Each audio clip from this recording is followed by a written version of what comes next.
إن الحمد لله نحمده ونستعينه ونستغفره ونؤمن به ونتوكل عليه ونعوذ بالله من شرور أنفسنا ومن سيئات أعمالنا من يهده الله فلا مضل له ومن يضلله فلا هادي له وأشهد أن لا إله إلا الله وحده لا شريك له وأشهد أن محمدًا عبده ورسوله يا أيها الذين آمنوا اتقوا الله حق تقاته ولا تموتن إلا وأنتم مسلمون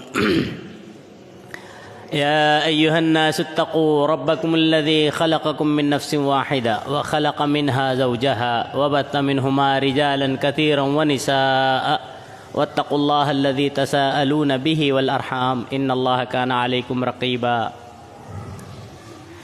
يا أيها الذين آمنوا اتقوا الله وقولوا قولا سديدا يصلح لكم أعمالكم ويغفر لكم ذنوبكم ومن يطع الله ورسوله فقد فاز فوزا عظيما أما بعد فإن خير الحديث كتاب الله وخير الهدي هدي محمد صلى الله عليه وسلم وشر الأمور محدثاتها وكل محدثة بدعة وكل بدعة ضلالة وكل ضلالة في النار فأعوذ بالله السميع العليم من الشيطان الرجيم من همزه ونفخه ونفسه بسم الله الرحمن الرحيم يوم يكشف عن ساق ويدعون إلى السجود فلا يستطيعون خاشعة أبصارهم ترهقهم ذلة وقد كانوا يدعون إلى السجود وهم سالمون وقال تعالى بسم الله الرحمن الرحيم ما سلقكم في سقر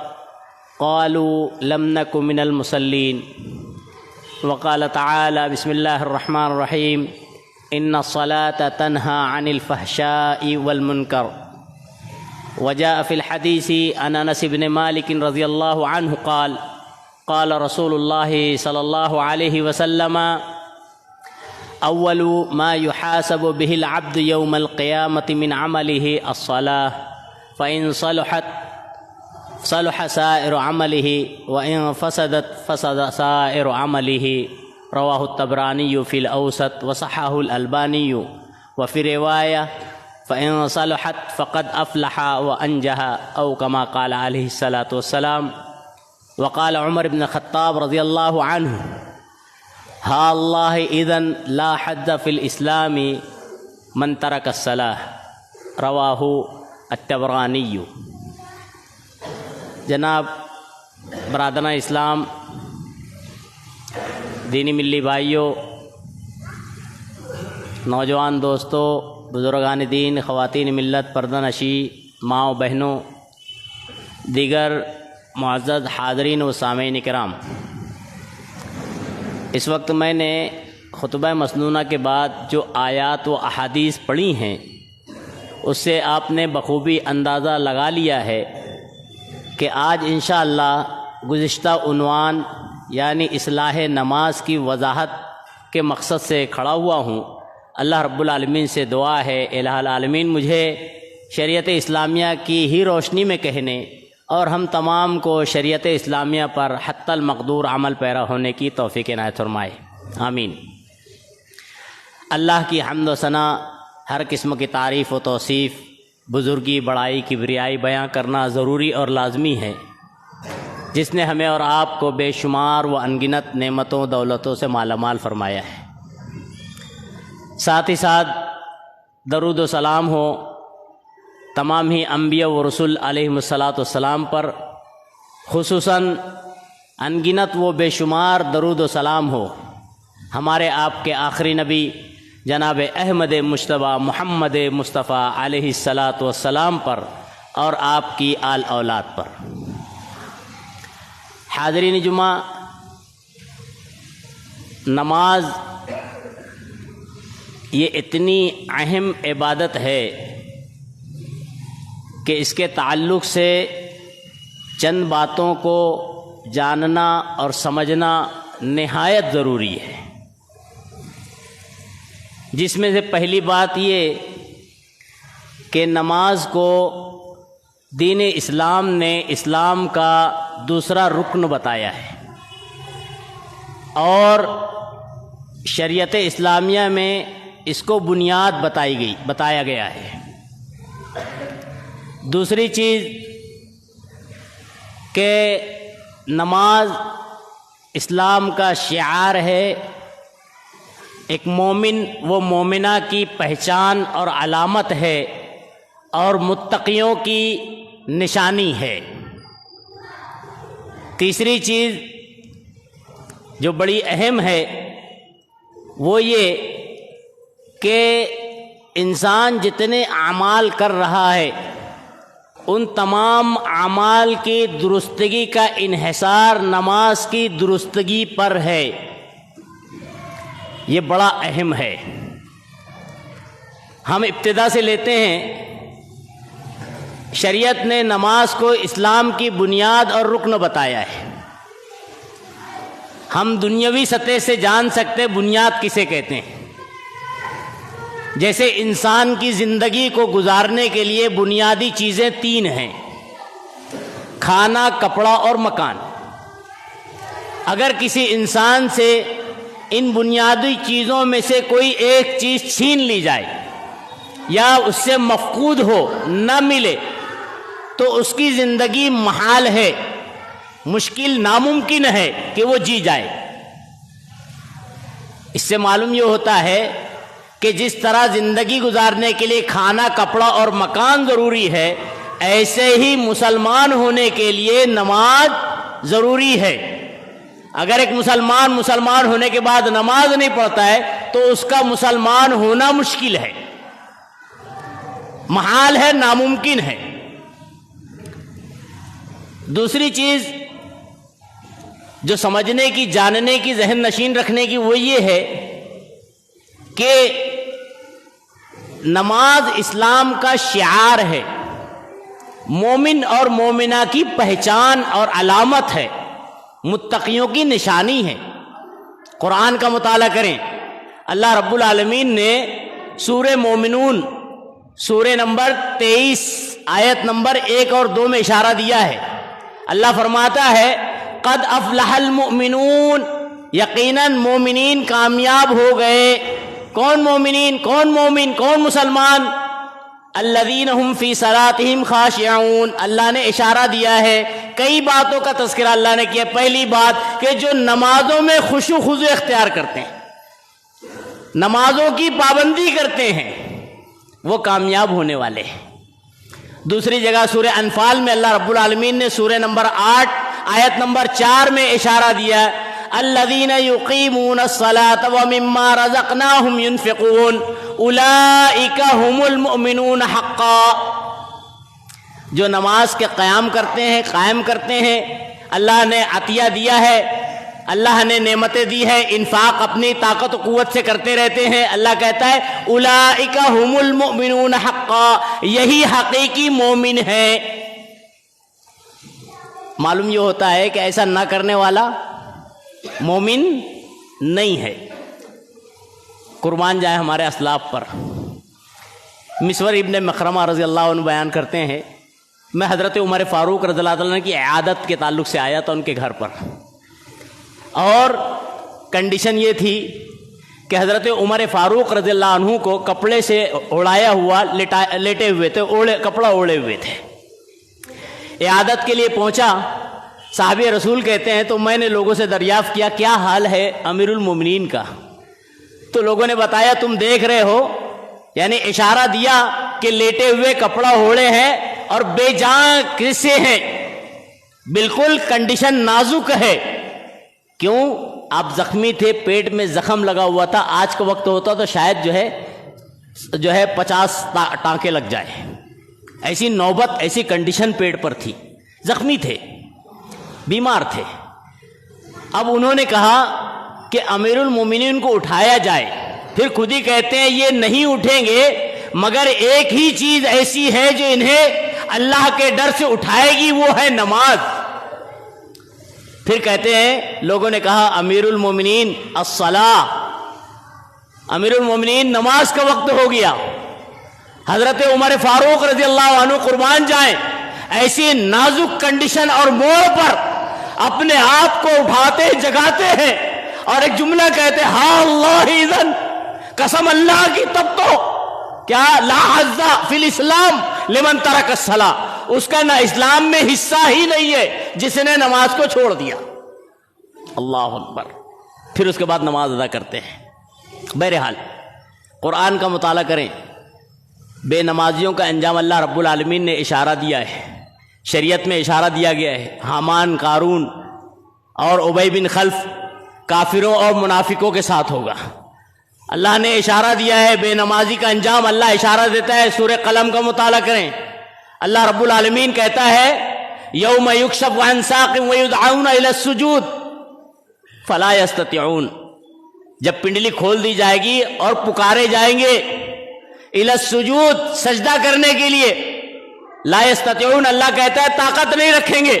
حضرت سعید ابن مسیب رحمہ اللہ رضی اللہ عنہ راوی حدیث بیان کرتے ہیں، جناب محمد رسول اللہ صلی اللہ علیہ وسلم بیان فرماتے ہیں کہ قیامت کے دن ایسے لوگ جو دکھلاوے کی نماز ادا کیا کرتے تھے یا تارک صلاۃ، نماز کے عمدن منکر تھے، نماز چھوڑتے تھے، اللہ رب العالمین ان کی پیٹھ کو تختہ بنا دے گا۔ روایت میں آتا ہے کہ نبی کریم صلی اللہ علیہ وسلم کہتے ہیں کہ پھر وہ لوگ سجدہ کرنے کی کوشش کریں گے، گر پڑیں گے اور تمام لوگوں کے سامنے ذلیل ہوں گے۔ اللہ اشارہ دیتا ہے یوم یکشف عن ساق ویدعون الی السجود فلا یستطیعون خاشعۃ ابصارہم، ایسے لوگوں کی نگاہیں جھکی ہوں گی، ترحقہم ذلہ، ذلت اور رسوائی ان کے حصے میں ہوگی، اور کوشش کریں گے سجدہ کریں اور نہ کر پائیں گے۔ اللہ کہتا ہے کہ دنیا میں بلائے جاتے تھے وہم سالمون، صحیح سالم تھے، اللہ نے صحت اور تندرستی دی تھی، نعمت توانائی ملی تھی، پھر بھی اللہ کی صدا حی علی الصلاح حی علی الفلاح پر نہیں آتے تھے، وہم سالمون۔ نتیجہ کیا اللہ نے اشارہ دیا ہے، ہم اور آپ غور کر سکتے ہیں، جائزہ لے سکتے ہیں اپنے آپ کا کہ اگر آدمی نماز دکھاوے کے لیے یا عمدن جو ہے چھوڑ رہا ہے، دکھاوے کے لیے پڑھ رہا ہے، تو دونوں چیزیں نقصان دہ ہیں، دنیا میں بھی آخرت میں بھی۔ تیسری اور اہم بات آپ غور کریں، تمام اعمال کے درستگی کا انحصار نماز کی درستگی پر ہے۔ ایک نقطے پر غور کر لیں، پہلے سمجھ لیں میں، اللہ رب العالمین نے یا شریعت نے جہاں جہاں نماز کی ترغیب دی ہے، اللہ نے وہاں پر یقیمون کہا ہے۔ قرآن کا مطالعہ کریں، سورہ بقرہ سورہ نمبر 2 آیت نمبر 3-4 میں اللہ نے اشارہ دیا ہے الف لام میم ذالک الکتاب لا ریب فیہ ھدی للمتقین الذین یؤمنون بالغیب ویقیمون الصلاۃ، الذین یؤمنون بالغیب ویقیمون الصلاۃ۔ نبی کریم صلی اللہ علیہ وسلم کی حدیث کا مطالعہ کریں، حضرت عبداللہ بن عمر رضی اللہ عنہ راوی حدیث ہے، بیان کرتے ہیں نبی کریم صلی اللہ علیہ وسلم نے فرمایا بنی الاسلام علی خمس، شہادت ان لا الہ الا اللہ واقام الصلاۃ وایتاء الزکاۃ وصوم رمضان والحج من استطاع الیہ سبیلا، متفق علیہ روایت ہے۔ نبی کریم صلی اللہ علیہ وسلم بیان کرتے ہیں کہ اسلام کی بنیاد 5 چیزوں پر ہے۔ سب سے پہلے توحید، کلمہ شہادت، شہادتین کی گواہی، اور اس کے بعد اقام الصلاۃ، نماز قائم کرنا، ایتاء الزکاۃ، زکوٰۃ اللہ نے صاحب نصاب بنایا، زکوٰۃ دینا، صوم رمضان، رمضان کے روزے رکھنا، والحج من استطاع الیہ سبیلا، جانے کی طاقت رکھتا ہو تو حج کرنا۔ اس میں بھی اقام الصلاۃ کہا ہے۔ عربی کا ایک نقطہ ہے، اگر آپ غور کریں تو آپ کو معلوم ہوگا، عربی میں صلی یصلی کے کئی معنی ہوتے ہیں، صلی یصلی کے کئی معنی۔ ایک معنی ہوتا ہے درود بھیجنا، من صلی علیہ صلاۃً صلی اللہ علیہ عشرہ، نبی کریم صلی اللہ علیہ وسلم فرماتے ہیں جو مجھ پر ایک بار درود بھیجے گا اللہ رب العالمین اس پر 10 درود بھیجتا ہے، 10 رحمتیں بھیجتا ہے۔ معلوم یہ ہوتا ہے کہ صلاۃ کے معنی درود بھیجنا بھی، اور صلاۃ کا دوسرا معنی رحمت بھی بھیجنا، اللہ رحمت نازل کرتا ہے، تو یہ معنی۔ اور تیسرا معنی نماز بھی ہوتا ہے، صلی اللہ علیہ وسلم کے معنی نماز پڑھنا۔ اللہ نے یقیمون الصلاۃ کہا، یصلون الصلاۃ نہیں کہا ہے، یعنی وہ لوگ نماز کو قائم کرتے ہیں۔ معلوم یہ ہوتا ہے اس آیت کے ٹکڑے سے اور احادیث سے کہ اقامت صلاح اور نماز پڑھنا دونوں میں فرق ہے۔ نماز پڑھنا الگ ہے اور نماز کا قیام الگ ہے۔ امت نماز پڑھ رہی ہے، نماز کا قیام نہیں کر رہی ہے۔ جانتے ہیں آپ، اگر آپ شریعت کا مطالعہ کریں بغور تو آپ کو معلوم ہوگا اقامت صلاح، نماز کے قیام، یا اس کو دوسرے معنی میں اگر کہیں تو بھی بیجا نہیں ہوگا، غلط نہیں ہوگا، نماز کی قبولیت کے لیے 4 شرطیں ہیں، 4۔ اگر یہ 4 شرطیں کسی کی نماز میں نہیں پائی جاتی ہے تو اس کی نماز مقبول نہیں ہے۔ پہلی شرط یہ کہ بندہ جب اللہ اکبر کہتا ہوا کھڑا ہو رہا ہے تو اس میں خشوع خضوع ہونا چاہیے، اخلاص للہیت ہونی چاہیے، اس کی تفصیل آپ نے جانی ہے۔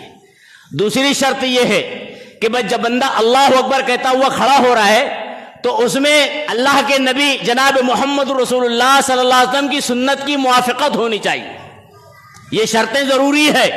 اگر اخلاص، خشوع خضوع اور اطمینان اور اسی طرح سنت کی موافقت نماز میں نہیں ہے تو نماز قبول نہیں ہے۔ یہ میں نہیں کہتا ہوں، احادیث اشارہ دیتی ہے۔ ایک مرتبہ جناب محمد رسول اللہ صلی اللہ علیہ وسلم مسجد میں داخل ہوئے، راوی حدیث حضرت ابو ہریرہ ہیں، مسلم شریف کی روایت ہے۔ نبی کریم صلی اللہ علیہ وسلم سے روایت کرتے ہوئے کہتے ہیں کہ دخل النبی صلی اللہ علیہ وسلم فدخل رجل، نبی کریم صلی اللہ علیہ وسلم داخل ہوئے، ایک شخص پیچھے اور داخل ہوئے۔ وہ شخص جو داخل ہوئے، روایت میں آتا ہے فجاء فصلى ثم جاء فسلم على النبی صلی اللہ علیہ وسلم، اس شخص نے، اس صحابی نے جا کر نماز ادا کی، نبی صلی اللہ علیہ وسلم کے پاس آئے، فسلم علی النبی صلی اللہ علیہ وسلم، نبی کریم صلی اللہ علیہ وسلم پر سلام پڑھا، یعنی السلام علیکم ورحمۃ اللہ وبرکاتہ۔ روایت میں آتا ہے فرد النبی صلی اللہ علیہ وسلم علیہ السلام، نبی کریم صلی اللہ علیہ وسلم نے بھی اس پر سلام پڑھا۔ لوگ یہاں پہ گمراہ ہو جاتے ہیں سلام پڑھنے سے، نبی صلی اللہ علیہ وسلم نے بھی اس صحابی پر سلام پڑھا، وعلیکم السلام ورحمۃ اللہ وبرکاتہ۔ اس کے بعد آپ نے کہا ارجع فصلی فانک لم تصلی، جاؤ نماز پڑھو، اس لیے کہ تم نے نماز نہیں پڑھی، تمہاری نماز نہیں ہوئی۔ بڑی اہم بات ہے۔ وہ صحابی جاتے ہیں، پھر پڑھتے ہیں، پھر آتے ہیں، پھر سلام کرتے ہیں، پھر مرحلہ وہی ہوتا ہے۔ جب 3 مرتبہ اس مرحلے سے گزر جاتے ہیں تو صحابی کہتے ہیں اللہ کے نبی صلی اللہ علیہ وسلم اس سے بہتر نماز پڑھنا نہیں جانتا ہوں۔ تو نبی کریم صلی اللہ علیہ وسلم نے کہا اذا قمت فکبر، نماز کھڑے ہو تو اللہ اکبر کہو۔ معلوم یہ ہوتا ہے کہ نماز کی شروعات کہاں سے کرنا چاہیے؟ اللہ اکبر سے۔ ہم اور آپ کیا کرتے ہیں؟ امت کا اکثر طبقہ، الحمدللہ کتاب و سنت والے بری ہیں اس سے، امت کا اکثر طبقہ کیا کرتا ہے؟ اللہ اکبر سے نماز نہیں شروع کرتا ہے۔ 4 رکعت نماز پڑھتا ہوں امام کے پیچھے واسطے اللہ کے فلاں فلاں فلاں، یہ سب یہ نہیں ہے۔ اللہ کے نبی صلی اللہ علیہ وسلم کہہ رہے ہیں اذا قمت للصلاۃ فکبر، جب نماز پڑھنے کھڑے ہو تو اللہ اکبر کہے۔ مولوی صاحب نے یہ سب بتایا ہے، جائیے کسی مولوی سے پوچھئے کہ مولانا صاحب آپ نے جو بتایا ہے بغیر اس کے نماز نہیں ہوتے، کہاں سے آپ لائے ہیں؟ تو مولوی صاحب کی چپی بند جائے گی، جواب نہیں بن پڑے گا، صحیح حدیث تک نہیں ہے۔ بہرحال پھر اس کے بعد نبی صلی اللہ علیہ وسلم نے کہا جب تم قیام کرو تو اطمینان سے قیام کرو، رکوع کرو تو اطمینان سے رکوع کرو، سجدہ کرو تو اطمینان سے سجدہ کرو۔ نماز میں اعتدال نماز کے شرائط میں سے، قبولیت کی شرطوں میں سے ہے۔ نماز میں خشوع خضوع نماز کی قبولیت کی شرط میں سے ہے۔ حدیث جبریل آپ جانتے ہیں نا، بڑی مشہور معروف اور جو ہے طویل حدیث ہے۔ حضرت جبریل علیہ السلام آ کر پوچھتے اللہ کے نبی صلی اللہ علیہ وسلم سے، چند سوالات کرتے، اس میں سے ایک سوال کرتے ہیں ماذا تقول عن الاحسان، احسان کے بارے میں تم کیا کہتے ہو؟ تو نبی کریم صلی اللہ علیہ وسلم جواب دیتے ہوئے کہتے ہیں احسان یہ ہے ان تعبد اللہ کانک تراہ، عبادت اللہ کی ایسے کرو خشوع خضوع سے کہ تم اس کو دیکھ رہے ہو۔ بندہ اگر اللہ اکبر کہتے ہوئے کھڑا ہے اور خشوع خضوع ہے تو پھر یہاں اور وہاں ہاتھ نہیں جائے گا، پھر نظریں ادھر ادھر نہیں جائے گی۔ خشوع خضوع ہے نا، اللہ کے لیے کھڑا ہو گیا نا، اب اس کے بعد دنیا داری ختم ہو جائے گی۔ یہ خشوع خضوع کی علامت ہے۔ کانک تراہ، اللہ کو دیکھ رہے ہو۔ ہم کسی بڑے کے سامنے جاتے ہو کتنے باادب کھڑے رہتے ہیں، اطمینان سے۔ کھڑے ہونے کے تعلق سے بھی ایک غلط فہمی دور کر دوں، معاشرے کے اندر ہے ایک چند بندے کھڑے ہو رہے ہیں اس طرح سے، ڈرتے ڈرتے کھڑے ہو رہے ہیں۔ کسی شخص کے پاس 1 گھنٹہ کھڑے ہو جائیں ایسے تو آپ گر جائیں گے، یہ سنت رسول اللہ صلی اللہ علیہ وسلم نہیں ہے۔ کچھ لوگ ایسے کھڑے ہو رہے ہیں، کسی باادب مہذب شخص کے سامنے ایسے آپ کھڑے ہوں تو وہ آپ کو بولے گا یہ کون سا طریقہ ہے، یہ کون سی تہذیب ہے، یہ سنت نہیں ہے۔ سنت رسول اللہ صلی اللہ علیہ وسلم یہ ہے کہ آدمی اگر کھڑا ہوا ہے، سنگل کھڑا ہو رہا ہے تو اپنے قدم کو کاندھے کے اعتبار سے رکھے، بس اتنا پھیلائے کہ کاندھے تک رہے۔ بازو والے کے ساتھی کے بازو میں کھڑا ہو رہا ہے، کاندھے کے اعتبار سے رکھے قدم، بازو کے ساتھی کے قدم سے قدم، کاندھے سے کاندھا ملا لے ہوئے۔ یہ جناب محمد رسول اللہ کی سنت ہے۔ اگر ایسا کوئی نہیں کرتا ہے تو وہ خلاف سنت ہونے کے ناطے گنہگار ہو سکتا ہے۔ ایک بات دوسری بات، اگر آدمی اس طرح سے رکھ رہا ہے 4 انگلی کا فاصلہ، یہ خلاف سنت ہے، اللہ کے نبی اور صحابہ کی سنت نہیں ہے، یہ دنیاوی اعتبار سے بھی غلط ہے، شرعی اعتبار سے بھی غلط ہے۔ کیوں؟ کیونکہ آپ اگر اس کنڈیشن میں رکوع میں جائیں گے، سجدے میں جائیں گے، خاص طور سے جب سجدے میں جائیں گے تو سجدہ آپ کا اس کنڈیشن میں نہیں ہو پائے گا۔ اسی لیے لوگ جو ہے پہلے گھٹنا رکھتے ہیں پھر ہاتھ رکھتے ہیں، خلاف سنت ہے۔ نبی کریم صلی اللہ علیہ وسلم نے اشارتاً کہا ہے کہ تم لوگ ایسے سجدے میں نہ جاؤ جیسے اونٹ جاتا ہے، اونٹ کے بیٹھنے کی طرح نہ بیٹھو، یعنی پہلے اپنے گھٹنوں کو نہ رکھو بلکہ ہاتھوں کو رکھو۔ سنت کے خلاف ہوتا ہے، مجبوری آدمی کی ہے، ایسے اتنا قدم چھوٹا سا ہے، اب اگر ہاتھ رکھے گا تو گر پڑے گا، خلاف سنت کرتا ہے، گھٹنوں کو رکھتا ہے پھر نماز پڑھ رہا ہے، خلاف سنت ہے۔ بہرحال دنیاوی اخروی دونوں سطح سے، یعنی دنیاوی اور جناب محمد رسول اللہ کی سنت کے اعتبار سے دونوں غلط ہے، آدمی کو اپنے کاندھے کے اعتبار سے کھڑا ہونا چاہیے۔ بہرحال اللہ کے نبی صلی اللہ علیہ وسلم نے اطمینان بتایا ہے، اللہ کو بندہ دیکھ رہا ہے خشوع خضوع کے ساتھ۔ اگر یہ نہیں ہو سکتا ہے وَإِن لَمْ تَكُنْ تَرَاهُ، نبی کریم صلی اللہ علیہ وسلم فرمایا اگر تم یہ نہیں کر سکتے تو یہ سوچو کہ اللہ تمہیں دیکھ رہا ہے، اتنا خشوع خضوع ہونا چاہیے۔ تیسری اور اہم چیز، آدمی کی نماز جو اللہ اکبر کہتے ہوئے شروع کر رہا ہے اس کے اندر خلاف سنت رسول اللہ نہیں ہونا چاہیے۔ اگر کسی کی نماز خلاف سنت رسول اللہ ہے تو یہ میں نہیں کہہ رہا ہوں، جناب محمد رسول اللہ صلی اللہ علیہ وسلم قرآن نے حدیث میں اور اللہ نے قرآن میں اشارہ دیا ہے کہ اس کی نماز نہیں ہوگی۔ سورہ نساء کا مطالعہ کرے، اللہ رب العالمین کہتا ہے وَمَن يُطِعِ الرَّسُولَ فَقَدْ أَطَاعَ اللَّهَ، جس نے رسول کی اطاعت کی اس نے اللہ کی اطاعت کی، اور جس نے رسول کی مخالفت کی اس نے اللہ کی بھی مخالفت کی۔ اور رسول اللہ صلی اللہ علیہ وسلم نے کیا کہا تھا؟ مالک ابن حویرث رضی اللہ عنہ کی مشہور روایت ہے، کہتے ہیں کہ ہم نبی صلی اللہ علیہ وسلم کے پاس تھے کافی دن تک، نبی صلی اللہ علیہ وسلم نے ہم کو جاتے ہوئے رخصت کرتے ہوئے ترغیب دیتے ہوئے کہا تھا صلو کما رأیتمونی اصلی، نماز ایسے پڑھنا جیسے مجھے نماز پڑھتے ہوئے دیکھ رہے تھے۔ خلاف سنت رسول اللہ نماز ادا کی گئی، نماز مقبول نہیں ہے۔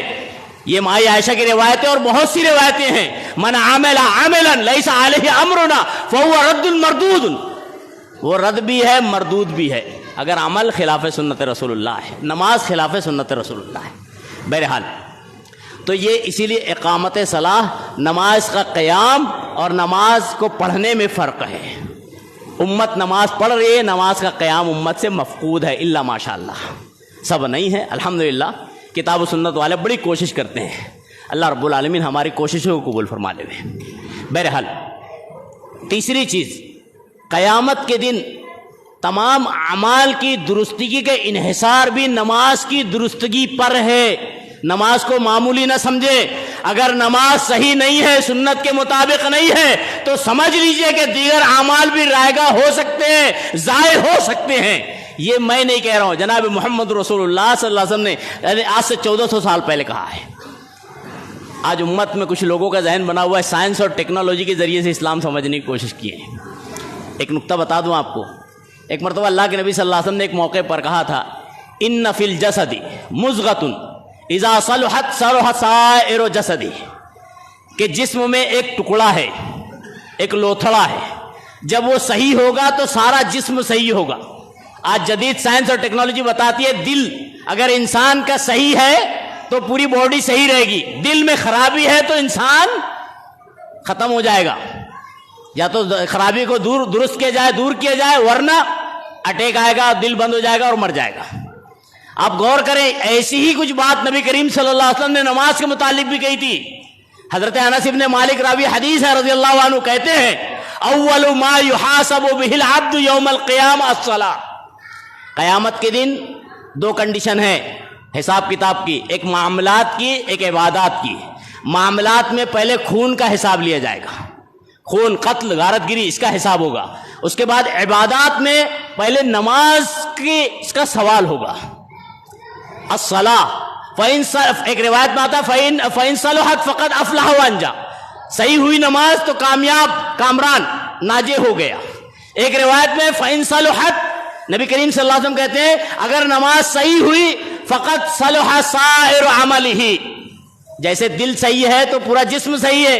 نبی صلی اللہ علیہ وسلم کہتے ہیں فَإِن صَلُحَتْ، نماز صحیح ہوئی فقط صلح سائر عملہ، اس کا سارا عمل دار و مدار نماز پر ہے، اس کا سارا عمل صحیح ہو جائے گا۔ اگر نماز خلاف سنت رسول اللہ ہوئی، اشارہ جناب محمد رسول اللہ نے دیا ہے کہ پھر اس کے دیگر اعمال بھی اللہ قبول نہیں کرے گا، یہ میں نہیں کہہ رہا کہ حدیث کے مناسبت سے لیتے ہیں، علامہ طحاوی رحمہ اللہ اپنی مشکل الآثار نامی کتاب میں اور علامہ البانی رحمہ اللہ الصحیحہ میں حدیث صحیح لائے ہیں، صحیح سند سے ایک حدیث لاتے ہوئے کہتے ہیں جناب محمد رسول اللہ صلی اللہ علیہ وسلم فرماتے ہیں اُمِرَ بِعَبْدٍ مِّنْ عِبَادِ اللَّهِ، نسبت پر غور کر لینا حدیث کے جملے کے، اُمِرَ بِعَبْدٍ مِّنْ عِبَادِ اللَّهِ أَن يُجْلَدَ فِي قَبْرِهِ 100 جلدہ، اللہ کے بندوں میں سے ایک بندے، اللہ کے بندوں میں سے ایک بندے، یعنی یہ وہ بندہ تھا جو اللہ کا فرما بردار تھا، سمجھ رہے ہیں، أَن يُضْرَبَ فِي قَبْرِهِ 100 جلدہ، اس کے قبر میں 100 کوڑے لگانے کا حکم دیا گیا فرشتوں کو، جناب محمد رسول اللہ صلی اللہ علیہ وسلم کہہ رہے ہیں 100 کوڑے۔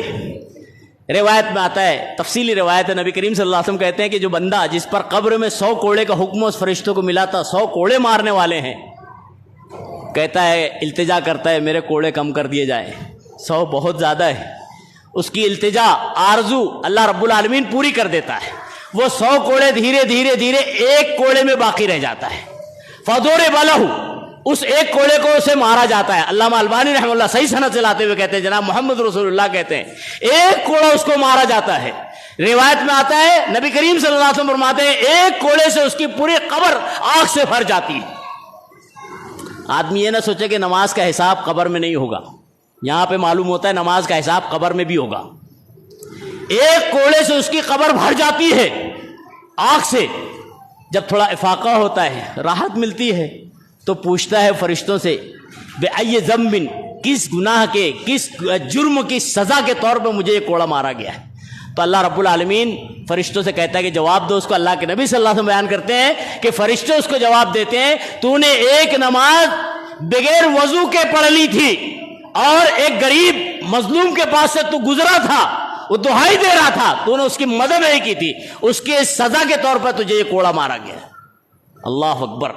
یہ روایت ہمیں بہت بڑا سبق دیتی ہے کہ ایک آدمی اگر نماز پڑھ رہا ہے لیکن اس نے وضو نہیں بنایا ہے، خلاف سنت ہے، اسی لیے جناب محمد رسول اللہ صلی اللہ علیہ وسلم نے کہا تھا مسلم شریف کی روایت وَيْلٌ لِلْعَقَابِ مِنَ النَّارِ، ایڑیوں کے خشک رہنے والوں متوجہ رہو، جہنم کی آگ ہے۔ وضو اطمینان سے سکون سے بنایا جائے، نماز کی شرائط اور رکن میں سے ہے، اور اگر نماز کے رکنوں کو خلاف سنت بندہ اگر کرتا ہے یا نہیں کر رہا ہے، اللہ رب العالمین اس کو عذاب دے رہا ہے قبر میں، صرف وضو نہ بنانے کی وجہ سے عذاب۔ نماز اگر نہیں پڑھ رہا ہے تو کیا عذاب؟ کچھ اہل توحید ہیں بڑے زوم میں ہوتے ہیں، زوم ہونا چاہیے توحید کا، صحیح بات ہے، اور یہ زوم نہ ہو تو پھر کیا ہو؟ بہرحال لیکن زوم میں ایسا نہ ہو کہ نمازوں سے کوئی سروکار نہیں۔ کچھ توحید پرست ایسے بھی ہیں توحید کے زوم میں نماز کوئی حیثیت کے حامل نہیں، نعوذ باللہ ثم نعوذ باللہ۔ انہیں خاص طور سے پڑھنا چاہیے، سننا چاہیے۔ اللہ رب العالمین سورہ المدثر 74 آیت نمبر 41-42 میں اشارہ دیتے ہوئے کہتا ہے فی جنات یتساءلون، اصحاب الیمین دائیں ہاتھ والے جنت میں ہوں گے، جنت میں پہنچے ہوں گے، یتساءلون عن المجرمین، بائیں جانب والوں سے جہنمیوں سے پوچھیں گے ما سلککم فی سقر، جہنم میں کیسے پہنچے ہو؟ اللہ نے قرآن میں نقشہ کھینچا ہے لم نکو من المصلین، ہم نمازی نہیں تھے، لم نکو من الموحدین نہیں کہا اللہ نے، ہم توحید پرست، یہ نہیں معاملہ ہے، ہم توحید پرست تھے، لم نکو من المصلین، نمازیں ہم سے کوتا تھی، نماز نہیں پڑھتے تھے، نتیجہ کیا ہے؟ جہنم میں پہنچے ہوئے۔ تو یہ زوم میں آدمی جو ہے نماز سے دور بھاگے تو غلط ہے۔ توحید اہم ہے، توحید کے ساتھ ساتھ اسلام کا دوسرا رکن نماز ہے، نماز کو بھی جو ہے ضائع نہیں ہونے دینا چاہیے، اور خاص طور سے نماز کو جب ہم پڑھیں تو خلاف سنت رسول اللہ صلی اللہ علیہ وسلم نہیں پڑھنا چاہیے، ورنہ جو ہے ہماری عبادتیں ہمارے منہ پر مار دی جائے گی۔ اس کی کئی ایک مثالیں ہیں، میں ایک موٹی مثال دیتا ہوں۔ بندہ جب نماز میں آتا ہے مسجد میں تو خلاف سنت رسول اللہ کہاں کہاں ہو رہا ہے دیکھیے، ہم سے جانے انجانے میں بھی ہو جاتا ہے۔ دائیں پیر رکھنا چاہیے، ہم دھیان دے رہے کہیں اور، موبائل پہ لگے ہوئے بائیں پیر رکھ کر اندر آئے، خلاف سنت رسول اللہ۔ مسجد میں آتے وقت پہلے داہنا پیر، سیدھا پیر، آپ اطمینان سے دیکھ کر پیتری چڑھے تو سیدھا پیر ہی آپ کا ہونا چاہیے. یہ نبی کریم صلی اللہ علیہ وسلم کی مسجد میں داخل ہونے کی سنت ہے، اس کا اہتمام ہونا چاہیے. موبائل میں دماغ ہے، دل ہے لگا ہوا ہے تو آپ کا جو ہے اعضاء و جوارح غلط کریں گے، سنت خلاف سنت ہو جائے گا. بہرحال پیر رکھتے ہوئے جہاں اللہم افتح لی ابواب رحمتک پڑھیں، وہاں پر ایک دعا اور ہے جو کتاب و سنت والوں میں چھٹی ہوئی ہے. عام لوگوں سے تو چھٹی ہی ہے، دوسروں کی باتیں نہ کریں. ہم میں دیکھیے ایک دعا نبی صلی اللہ علیہ وسلم اور سکھائی ہے، ابو داؤد کے صحیح الفاظ ملتے ہیں. نبی صلی اللہ علیہ وسلم نے کہا ہے، تفصیلی روایت میں اس میں ایک جملہ ہے، بسم اللہ والصلاۃ والسلام علی رسول اللہ اللہم افتح لی ابواب رحمتک. یہ دعا کا اہتمام کرنا چاہیے، امت میں نہیں ہے. صرف ہم اللہم افتح لی جتنا مقصد اتنا پڑھ رہے، درود بھی پڑھنا چاہیے. جو جناب محمد رسول اللہ صلی اللہ علیہ وسلم نے سکھایا ہے وہی درود پڑھنا چاہیے، ہمارے مولوی کا بنایا وہ درود نہیں. بسم اللہ والصلاۃ والسلام علی رسول اللہ اللہم افتح لی ابواب رحمتک. یہ دعا پڑھ کے اور بھی دعائیں ہیں. بہرحال یہ دعا پڑھ کے آپ داخل ہوں مسجد میں. اگر آپ آ گئے ہیں اس کے بعد بہت اہم جو چیزیں ہیں اس کی طرف اشارتاً بتا دوں. آپ نماز میں کھڑے ہوں تو نماز میں نے ابھی خطبہ کے درمیان میں بتایا کہ ایسے نہ کھڑے ہوں جو خلاف سنت ہے 4 انگلی کے فاصلے میں، یہ کسی حدیث میں نہیں ہے. ایسے بھی نہ کھڑے ہوں جو ایک دم پیر پھیلا کر جو خلاف سنت ہے. اس سے نقصان کیا ہوگا معلوم ہے؟ ایک چیز دیکھنے میں آتی ہے عام طور سے کتاب و سنت والوں میں، جب نماز میں کھڑے ہوتے پیر زیادہ پھیلا رہتا ہے اور جب سجدے میں جاتے ہیں تو دونوں پیروں کو ایسے قریب کرتے ہیں. یہ پیر اٹھانا اور رکھنا یہ اسلام میں نہیں ہے، یہ نماز کے خلاف ہے، یہ عمل کثیر میں آ جائے گا. آپ نماز کے لیے جس پوزیشن میں کھڑے ہو آپ کا پیر زمین سے ٹکا ہوا ہی رہنا چاہیے. اگر آپ تورک کر رہے ہیں یا قدم سے قدم پیر ملا رہے ہیں نماز میں، جو نبی کریم صلی اللہ علیہ وسلم کی سنت ہے سجدے کی حالت میں دونوں قدموں کو ملانا، تو ان قدموں کو بھی آپ زمین سے رکھ کر ملائیے. قدم کو ایسے اٹھا کر مت ملائیے. اٹھانا مسنون نہیں ہے، عمل کثیر میں آئے گا. ہمارے عام طور سے دیکھنے میں آتا ہے آدمی سجدے میں جانا لگتا ہے یہ اس طرح سے پہلے سے پھیل کے کھڑا رہتا ہے، اس کے بعد سجدہ اس طرح سے کرتا ہے. یہ صحیح نہیں ہے. کچھ لوگ اس طرح سے کھڑے رہتے ہیں سجدے میں جاتے وقت تو پیر پھیلاتے ہیں، یہ بھی سنت نہیں ہے. سنت کا اہتمام کرنا چاہیے. جب ہم نماز پڑھنے آئے ہیں تو یہ دیکھیں کہ نماز میں نماز سے پہلے باوضو ہیں کہ نہیں ہے. باوضو ہونے کے بعد اگر دوران نماز وضو ٹوٹ جاتا ہے، ہوا خارج ہو جاتی ہے، نبی کریم صلی اللہ علیہ وسلم فرماتے ہیں کہ اس کی نماز نہیں جس کا وضو نہیں. ہوا خارج ہونے کے بعد ایک صحابی کتنے جو ہے دور اندیش تھے. دیکھیے بڑی تفصیلی بات ہے. ایک صحابی تھے، اللہ کے نبی صلی اللہ علیہ وسلم سے پوچھتے ہیں، اللہ کے نبی صلی اللہ علیہ وسلم اگر دوران نماز ہوا خارج ہو جائے، اب آدمی ہے، انسان فطرت ہے، تو پھر کیسے نکلا جائے، کیا کیا جائے؟ کیا نماز مکمل کی جائے یا نکل جائے؟ جناب محمد رسول اللہ صلی اللہ علیہ وسلم نے دیکھیے کتنی منطقی بات بیان کی ہے. آج سے 1400 سال پہلے نبی صلی اللہ علیہ وسلم اس صحابی سے کہتے ہوئے کہتے ہیں، تم اس طرح سے ہاتھ ایسے رکھو اور پھر لکھ لو، یعنی منہ پر اپنا ہاتھ رکھو تاکہ مصلی جو آزو بازو کھڑے ہوئے ہیں ان کو معلوم ہونا چاہیے کہ تم کو کچھ قے وغیرہ آ رہی ہے. یہ ذہن میں نہ جائے کہ تم کو ہوا خارج ہوئی ہے. جناب محمد رسول اللہ قربان جائے، اتنی بڑی حکمت بھری بات. اس طرح سے آپ نکل جائیں. نکلتے وقت چونکہ سترۃ الامام سترۃ المصلی، امام کا سترہ مصلی کا، مقتدی کا سترہ ہوتا ہے، اس لیے آپ کہیں سے بھی نکل کے جا سکتے ہیں، کوئی حرج نہیں ہے. کچھ لا علم لوگ کہتے ہیں ارے عرب میں نماز ہوتے رہتی پوری پولیس گھومتے رہتی ہے. بھائی سترۃ الامام سترۃ المصلی، امام کا سترہ مقتدی کا سترہ. مقتدی کے آگے پیچھے سے کوئی حرج نہیں ہے، امام کے آگے پیچھے آپ نہیں جا سکتے ہیں، اس کی شریعت میں صراحت سے ممانعت ہے. بہرحال تو اس طرح سے اگر معاملہ ہوا خارج کا ہو تو نکل جائیں، لیکن با وضو ہی نماز ادا کریں، بے وضو نماز نہ پڑھیں. اسی طرح جب نماز میں آپ آئیں اور نماز سے پہلے 3 حاجتیں، ایک روایت میں اشارتاً 4 حاجتیں. بھوک شدید لگی ہو آپ نماز نہ پڑھیں. کھانا اگر تیار ہے سامنے، لیکن یہ ہر وقت معمول نہ بنا لیں میں کہ چلو بھائی ہر وقت کا معمول ہے، پہلے کھانا کھاؤں اطمینان سے پھر جاؤں اطمینان سے پھر اپنے انفرادی نماز پڑھوں. نہیں، کسی وقت ایسا موقع آیا کہ بھوک شدید لگی ہے، کھانا تیار ہے اور اذان نماز کا وقت ہو گئے. نبی کریم صلی اللہ علیہ وسلم فرماتے ہیں لا صلاۃ بحضرۃ الطعام ولا یدافع الاخبثان. نبی صلی اللہ علیہ وسلم کے جملے پر غور کریں کہ جب نماز کھڑی ہو رہی ہے اور کھانا حاضر ہے تو پہلے آپ کھانا اطمینان سے کھا لیں، کھانا اطمینان سے کھا لیں پھر نماز پڑھنے جائیں. کیوں؟ آدمی نماز میں اللہ اکبر کہتے ہوئے، ابھی تو ایک مسئلہ ہے کہ اللہ اکبر کہنے کے بعد یہاں جائے کہ یہاں جائے.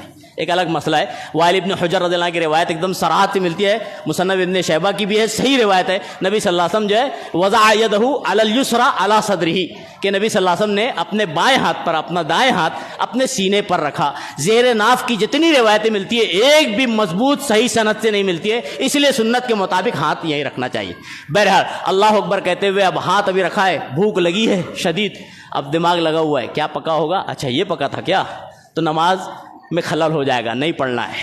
پھر دوسری چیز لیٹرنگ کی حاجت ہے, یا اسی طرح جو ہے پیشاب کی حاجت ہے, اور شدید پیشاب یا لیٹرنگ لگی, آپ نماز میں آ گئے, اللہ اکبر کہہ رہے ہیں, اب دماغ میں کب مولوی صاحب السلام علیکم کہیں تو میں بھاگوں. جیسے کہ آج ہمارے معاشرے میں خاص طور سے توحید پرستوں میں یہ چیز خامی دیکھی میں جاتی ہے. امام صاحب السلام علیکم ورحمۃ اللہ, السلام علیکم ورحمۃ اللہ. جو بدعات ہیں, جو دوسرے ہیں وہ بدعات میں مبتلا ہے, وہ دعا کا انتظار کرتے ہیں, ایک الگ خامی ہے. وہ دعا کے لیے بیٹھے ہوئے, ورنہ وہ بھی نہیں بیٹھتے تھے, وہ دعا کے لیے بیٹھے ہوئے جو کہ سنت نہیں ہے, بدعت ہے. بہرحال ہمارے یہاں پہ معاملہ یہ ہے کہ جیسے ہی مولوی صاحب نے سلام پھیرا 50 بیٹھے ہوئے تھے, دیکھنے میں 5 ہی بچے ہیں. کیوں؟ بقیہ سب مسجد سے باہر نکل گئے ہیں. ارے بھائی ٹھیک ہے نماز کے بعد آپ کو ٹھہرنا یہ ٹھیک ہے, لیکن یاد رہے کہ اس کے بعد جب تک کہ آپ اپنے مصلی پہ بیٹھے رہیں گے, جتنی دیر بیٹھیں گے فرشتے آپ کے حق میں دعائیں خیر کرتے رہیں گے. جناب محمد رسول اللہ صلی اللہ علیہ وسلم نے فرمایا ہے نماز کے بعد جو مسنون اذکار ہیں انہیں پڑھا کریں, پڑھنے میں فائدہ ہے. اذکار ہمارے یہاں پہ بالکل کوتاہ ہیں. سبحان اللہ الحمدللہ کا ذکر ہمارے یہاں یہ ہماری کوتاہی ہے, اس کی طرف اشارہ ضروری ہے. کچھ لوگ بدعات میں مبتلا ہے, کچھ لوگ سنتوں کو لے کر جو ہے اس میں کوتاہی میں مبتلا ہے. بہرحال تو یہ اہتمام بہت ضروری ہے. اب بہت سی اور بھی باتیں نماز کے تعلق سے جو اہم بات تھی وہ اشارتاً بتا دوں کہ جب بندہ نماز میں آیا ہوا ہے اور اس کے بعد پیشاب کی حاجت ہے, پاخانے کی حاجت ہے, تو پہلے یہ فارغ ہو جائے پھر آئے. اسی طرح اگر نیند کی حاجت ہے, آدمی گنودگی میں ہے, کہیں سے تھکا ماندہ آیا ہے, اذان ہو گئی ہے, نبی کریم صلی اللہ علیہ وسلم نے کہا ہے کہ پہلے نیند پوری کر لیں پھر اللہ اکبر کہتے ہوئے نماز میں کھڑا ہو. کیونکہ اگر گنودگی میں, خاص طور سے نفل نماز پڑھنے کھڑا ہو رہا ہے بندہ, گنودگی میں ہے, اب اللہ اکبر کہتا ہوا ہو سکتا ہے بجائے اللہ کی تعریف کرنے کے اللہ کی تذمیم بیان کرنے لگے, برائی بیان کرنے لگے. اس لیے شریعت نے ان تمام چیزوں میں بندے کو احتیاطاً روکا ہے. لیکن یاد رہے اس کو عمل نہ بنا لیا جائے کہ حدیث میں ایسا ہے بس معمول بنا لے, یہ نہیں ہے, یہ گنجائش شریعت میں بتائی گئی ہے. بہرحال اس کے علاوہ پیاز, لہسن اور ایسی بدبودار چیزیں کھا کر استعمال کر کے مسجد میں آنے کی جناب محمد رسول اللہ نے ممانعت کی ہے, اس کا بھی بڑا اہتمام کرنا چاہیے, بچنا چاہیے اور اس سے پرہیز کرنا چاہیے. اور بھی چیزیں ہیں انشاءاللہ موقع سے رکھی جائے گی. اللہ رب العالمین سے دعا کرتے ہیں الہ العالمین ہمیں جو ہے اللہ کی خالص بندگی کرنے والا بناوے, ہماری بندگی میں اللہ رب العالمین اخلاص اور للہیت پیدا فرما دے. اللہ رب العالمین ہماری عبادتوں کو خالص جناب محمد رسول اللہ صلی اللہ علیہ وسلم کی بتائی ہوئی, ہمارے اسلاف اور صحابہ کرام کی بتائی ہوئی عبادتوں کے مطابق کرنے کی توفیق عطا فرما دے. اللہ رب العالمین ہماری عبادتوں کو قبول فرما لے. اللہ ہم گنہگار ہیں, خطا کار ہیں, ہم اس کا اعتراف کرتے ہیں. الہ العالمین ہماری گناہوں اور خطاؤں پر پردہ ڈالتے ہوئے اپنی رحمت کو, رحمت بارہ کو ہم سے قریب فرما دے. اللہ رب العالمین ہمیں رحمت بارہ جو فائدے مند مفید ہے اسے فیضیاب فرما دے. کثیر تعداد میں اللہ رب العالمین جو ہمارے لیے نفع بخش ہے ہمیں اس کا جو ہے فیض عطا فرما دے. اللہ رب العالمین ہم سے اپنی ناراضگی کو دور فرما دے. اللہ رب العالمین ہمیں جب تک اس دنیا میں رکھے حقیقی دین اور اسلام پر قائم اور دائم رکھے. الہ العالمین مسلمانان عالم میں کچھ ایسے مسلمان ہیں جو بلا وجہ کے جیل کی صحبتوں سے دوچار ہیں, الہ العالمین ان کی رہائی کے اسباب مہیا فرما دے. الہ العالمین ہم میں جو پریشانی سے دوچار ہوں اللہ رب العالمین اس کی پریشانی کو دور فرما دے. کوئی ایسے والدین ہوں جو اپنے بچوں کی اولاد کے رشتے کے تعلق سے پریشان حال ہو, الہ العالمین ان کی اولاد کے لیے بہتر سے بہتر رشتہ استوار فرما دے. الہ العالمین کچھ ایسے ہوں جو قرض میں جوجھ رہے ہوں, الہ العالمین ان کے قرض کے پورے ہونے کے اسباب مہیا فرما دے. الہ العالمین جو ایسے ہوں رزق حلال کے لیے پریشان ہو, اللہ ان کے رزق حلال میں برکت اور کشادگی عطا فرما دے. اللہ رب العالمین ہم میں جو گزر گئے ہوں چھوٹے بڑے, اللہ رب العالمین ان کی کروٹ مغفرت عطا فرما دے.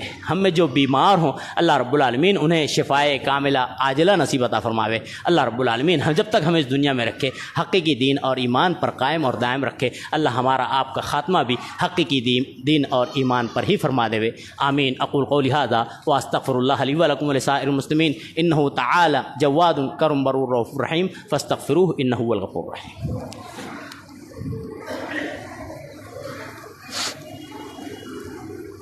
الحمد للہ نحمده ونستعینه ونستغفره ونؤمن به ونتوکل علیہ ونعوذ بالله من شرور أنفسنا ومن سيئات أعمالنا من يهده الله فلا مضل له ومن يضلل فلا هادي له وأشهد أن لا إله إلا الله وأشهد أن محمدا عبده ورسوله. أما بعد، قال الله تبارك وتعالى: أعوذ بالله من الشيطان الرجيم، بسم الله الرحمن الرحيم.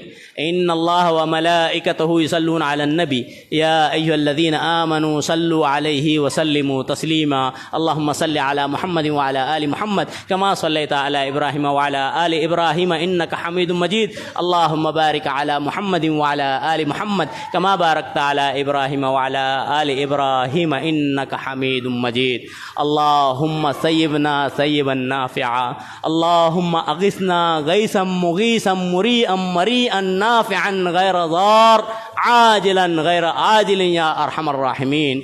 اللهم ارحم علينا، اللهم ارحم على خلقك يا أرحم الراحمين يا حي يا قيوم. اللهم انصر الإسلام والمسلمين، اللهم انصر من نصر دين محمد صلى الله عليه وسلم واجعلنا منهم، واخذل من خذل عن دين محمد صلى الله عليه وسلم ولا تجعلنا منهم. آمين. عباد الله رحمني ورحمكم الله، إن الله يأمر بالعدل والإحسان وإيتاء ذي القربى وينهى عن الفحشاء والمنكر والبغي يعظكم لعلكم تذكرون. اذكروا الله يذكركم وادعوه يستجب لكم ولذكر الله تعالى أعلى وأولى وأجل وأتم.